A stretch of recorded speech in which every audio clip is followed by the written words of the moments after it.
Halo semuanya, selamat datang kembali di Nusantara Wakaf Ilmu. Kita akan melanjutkan pembahasan mengenai Atlas TI bersama saya, Radia Haraki. Penjelasan kemarin hanya sebatas permukaan saja mengenai Atlas TI. So, sekarang saya akan mengajak Anda untuk berkenalan dengan aplikasi Atlas TI itu sendiri. Mari kita lihat. Nah, pertama kali Anda install Atlas TI dan Anda buka aplikasi tersebut, yang muncul adalah ini. Selamat datang di Atlas TI. Welcome to Atlas TI. Nah, di sini Anda diminta untuk go to login. Atau kalau misalkan tidak punya account Atlas, ya register. Karena saya sudah punya, maka saya go to login. Kalau Anda belum punya, silakan ke register. Go to login. Oke.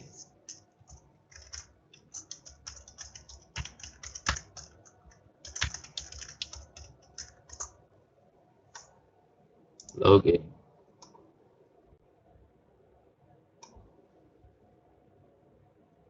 Ya, mohon maaf karena license saya expired, jadi ya perlu memang purchase license karena memang berbayar. Jadi mohon maaf ini muncul. So kalau misalkan muncul seperti ini tidak apa-apa, kita bisa melanjutkan, hanya saja memang ada fitur-fitur yang tidak bisa kita pakai kecuali kalau kita sudah beli license. Kalau ingin tahu harganya, silahkan cek di websitenya Atlas TI saja. Kalau muncul seperti ini, silahkan klik Start Limited Mode. Nah, ini. Ya. Kemudian yang akan muncul adalah, agak loading ini ya. Nah, ini dia. Ini yang akan muncul. Yang muncul. Kita lihat di sini, di bawah tulisan Atlas TI ini ada Welcome Raji Arabi. Karena memang sudah punya account. Di bawahnya ada tombol atau butang untuk New Project. Kalau kita membuat project baru di Atlas TI, pakainya ini. Yang bawahnya ada Import Project. Ini gunanya untuk mengimport project yang sudah dibuat di Atlas TI versi sebelumnya, versi 7, versi 8. Nah, sedangkan ini yang saya pakai ini adalah Atlas TI versi 9. So, karena kita tidak sedang ingin mengimport Atlas dari Atlas sebelumnya, kita ingin membuat project baru, maka kita new project saja. Oke, kita langsung new project. Muncul kotak seperti ini. Silahkan tuliskan project name-nya, kemudian komennya. Saya akan coba tulis project name.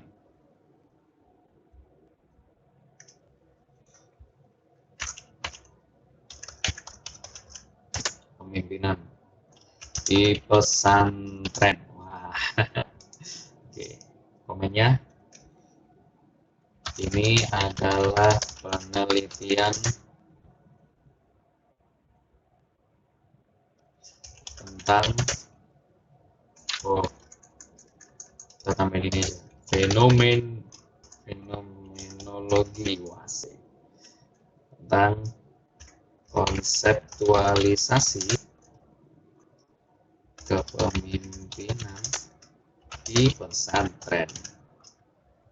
Oke, ini aja cukup. Setelah sudah menulis project name dan juga komennya, tinggal klik create. Silakan Anda tunggu, memerlukan waktu 3 sampai, ya tidak sampai 10 detik. Yap, muncul jendela baru.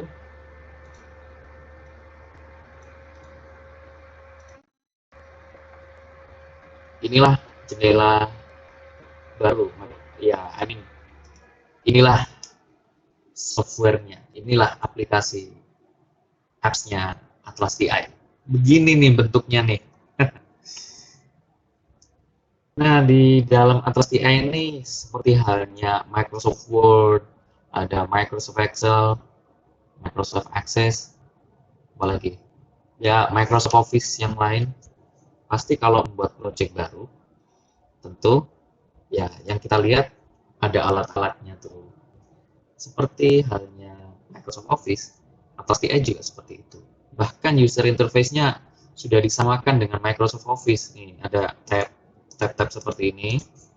Jadi kita familiar bisa untuk mengoperasikannya, tidak terlalu sulit lah.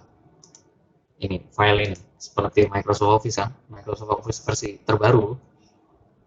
Ada info, ada new, open, dan lain-lain. Nah, saya sepertinya perlu untuk mengenalkan sedikit-sedikit ya. Saya coba kenalkan, tapi mohon maaf banget nanti kalau misalkan terlalu lama, karena dalam proses pengenalan apa saja yang ada di Atlas TI ini bisa jadi ada sedikit proses praktek gitu, sehingga memakan waktu lama juga.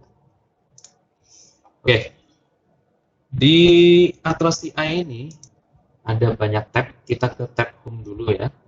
Di sini ada add documents. Add documents ini gunanya untuk menambahkan dokumen seperti dokumen yang bentuknya teks, ya Microsoft Word gitu, atau file dalam bentuk RTS, TXT boleh, bisa. File dalam bentuk PDF, gambar, audio, bahkan video juga bisa. Dan Anda juga bisa menambahkan tidak hanya satu file langsung, tapi 2 file, 3 file, satu folder langsung. Biasanya kalau kita melakukan penelitian kan biasanya filenya banyak ya, terus dikumpulkan dalam satu folder. Sekalian saja satu folder itu dimasukkan ke Atlas TI. Bisa banget. Dengan add documents ini, ketika Anda klik, nanti akan ada pilihan add folder. Nah, add folder itu kita tekan, biar kita bisa meletakkan dokumen. Kemudian di sebelahnya, itu ada new entities. New entities itu gunanya untuk membuat kode, kemudian membuat memo, membuat networks atau ya jaringan di dalam project kita. Itu new entities. Sebelahnya lagi edit comment. Ini comment yang tadi kita tulis di awal itu. Nah, kalau mau edit komennya, ini pakai tombol edit comment.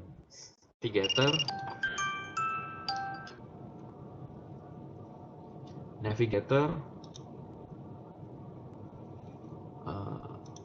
untuk memudahkan kita untuk berpindah-pindah, ya sama saja sebenarnya dengan yang di Explorer ini. Nah, di bagian managers ini adalah tombol khusus untuk menampilkan document manager, kemudian quotation manager, codes manager, memos manager, networks, links, seperti itu. Artinya gini, ketika kita menambahkan dokumen ke Atlas TI, itu kan dokumennya akan bertambah kan, dan banyak. Kita membuat quotation, membuat kode-kode, membuat memo, jaringan di dalam project kita, itu nanti kan banyak. Nah, biar kita tidak pusing, tidak pening untuk melihatnya gitu. Pengen melihat dokumen saja gitu misalkan ya. Nah, kita buka document manager. Nanti akan muncul dokumen-dokumen, list of your documents here. Seperti itu. Anda ingin mengelompokkan dokumennya, you can drag your documents here. Tapi ini karena belum ada documents, nanti akan saya coba. Saya akan coba praktek. Oke. Begitu juga dengan yang lain. Oke, itu di tab home ya. Kita ke search and code. Sekarang belum berfungsi karena search and code ini akan berfungsi nanti kalau sudah ada documents yang ada di sini. Ya, tujuannya memang untuk pencarian saja. Kita mencari kata, kalimat, bisa pakai ini text search, expert search dan lain-lain. Analyze. Nah, metode analisa yang ada di sini ada query tool, co-occurrence, cross-tabulation, reliability, dan lain-lain. Nanti akan saya jelaskan di video tersendiri karena kita perlu praktek kan biar lebih paham lagi. Kita ke tab import dan export. Kita bisa mengimport dari luar Atlas TI, dari sosial media, dari Twitter, dari aplikasi Evernote, catatan-catatan, ya bisa dalam bentuk text, image, PDF, audio atau video data boleh. Kemudian reference manager, misalkan kita mengimport dokumen dari atau metadata dari EndNote, Mendeley, Zotero, reference manager bisa. Dari survei yang misalkan hasil survei dalam bentuk Excel spreadsheet itu bisa kita import. Codebook dalam bentuk file Excel spreadsheet biasanya .qdc. Nah, itu bisa kita import. Dokumen yang sudah digrupkan itu bisa kita import juga. Tapi itu biasanya dari Excel juga, makanya perlu diimport kan. Nah, kita juga bisa ekspor ke SPSS. Kita ekspor juga dalam bentuk statistical data, bisa. Dalam bentuk codebook yang dalam bentuk file Excel spreadsheet tadi itu bisa.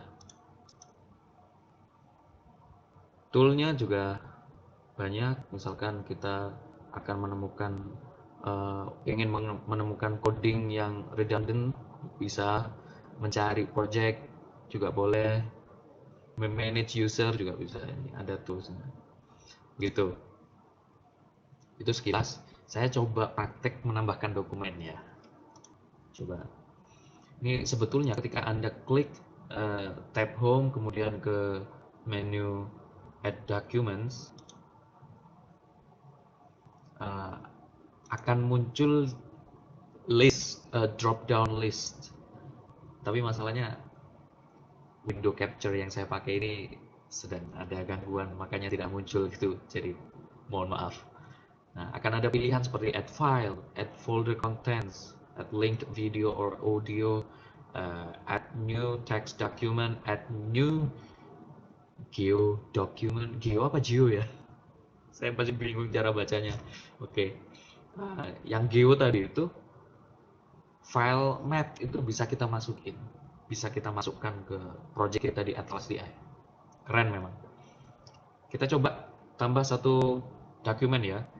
Untuk menambahkan satu dokumen, milihnya add file, add document, add file. Kita pilih satu, misalkan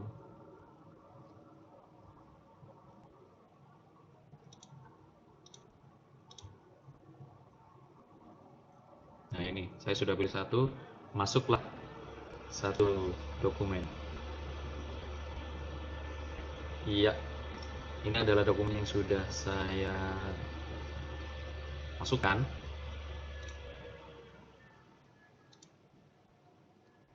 PDF ya, dalam bentuk PDF. Salah satu jurnal ini. Journal article. Bukan jurnal ya, kalau jurnal satu satu satu edisi. Satu edisi jurnal. Oke. Ya, ini filenya, dokumennya sudah saya masukkan. Ketika ada dokumen masuk, maka kita lihat di Explore section di bagian kiri ini. Di menu dokumen ada angka 1 muncul di sini. Ini menandakan ada satu dokumen yang masuk. Kita coba tambahkan lagi ya. Add document, add file. Kita tambahkan satu dokumen lagi. Apakah yang akan terjadi? Yap, dokumen kedua muncul. Nah, ketika ada dokumen masuk, nanti dia akan otomatis mendapatkan semacam kode ya. D1, dokumen 2 D2. Ya, sebagai pengingat kita juga kalau dokumen pertama yang masuk itu apa, dokumen yang kedua itu yang masuk apa. Nah, kita lihat di sini di bagian dokumen angka 2-nya muncul. Nah, ini menandakan ada dua dokumen di project kita. Oke, kita ke code ya, kode. Untuk membuat kode, tempatnya ada di new entities. New entities diklik, nah nanti ada pilihan new code atau codes, boleh. Kita klik, nanti sebetulnya akan muncul pilihan di sini. Sebentar, saya munculkan. Oh, tidak bisa dimunculkan. Baiklah, tidak bisa dimunculkan. Oke, tidak bisa oh, bisa dimunculkan. Nah, seperti ini. Ini adalah tempat untuk membuat code baru. Ketika kita klik new code tadi, nanti yang muncul adalah kotak seperti ini. Silakan tulis kodenya pengen apa aja nanti. Misalkan kepemimpinan. Kemudian pesantren. Nah, ini aja cukup. Kemudian klik create. Blam. Nah, kita menambahkan dua kode. So, kita bisa lihat di sini yang di bawahnya documents. Di documents tadi kan dua ya. Nah, codes-nya di codes itu sudah ada dua juga. Wah, bertambah sudah. Kita tambahin memo, ayo. Nah, tempatnya sama ya tadi ya di new entities, kemudian new memo muncul kotak seperti ini. Create new memo, namanya misalkan memo tentang kebiasaan santri. Tulis ya, santri biasanya belajar memimpin di kelas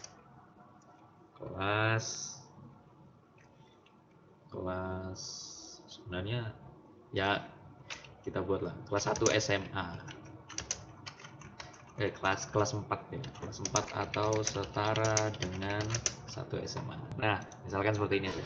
Oke, kemudian kita close saja, nanti akan muncul kotak dialog. Do you want to save memo kebiasaan santri? Klik yes saja. Oke.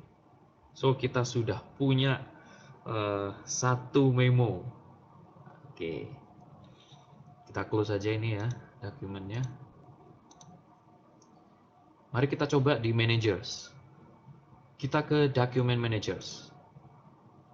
Nah, beginilah document managers menampilkan dokumen-dokumen yang ada di project kita. Kalau ingin menggabungkan, kita grupkan, maka dokumen yang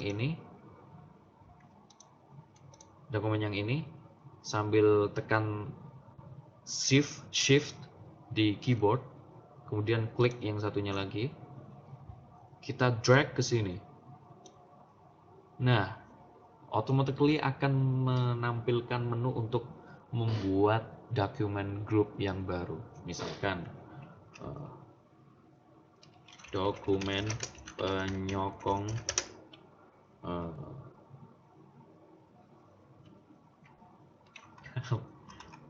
pendukung. Gini aja deh.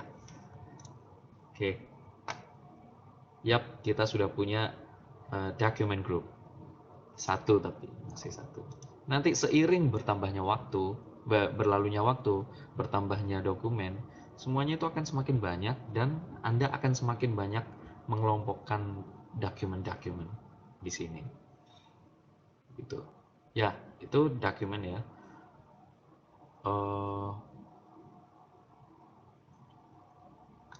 Kita juga coba ya ke memos managers. Yap, sudah ada satu memo di sini. Kalau mau tambah memo, bisa ke sini, ke yang bagian ujung, create free memo. Boleh. Kita coba ke manager yang lain. Manager codes. Tadi kita buat codes ya. Nah, di codes manager menampilkan dua codes. Ada kepemimpinan dan juga pesantren. Baik, kita tutup saja. Quotation masih belum ada. Oke. Baiklah.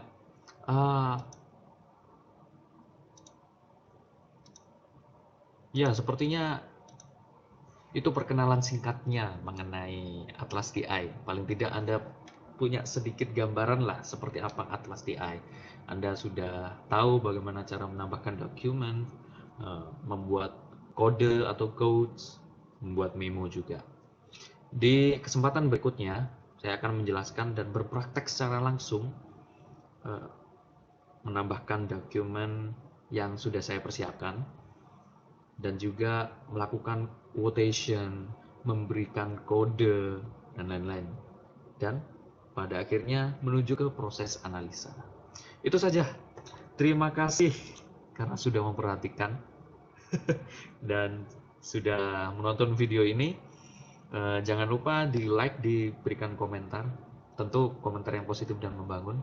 Jangan lupa juga untuk subscribe channel YouTube ini. Terima kasih.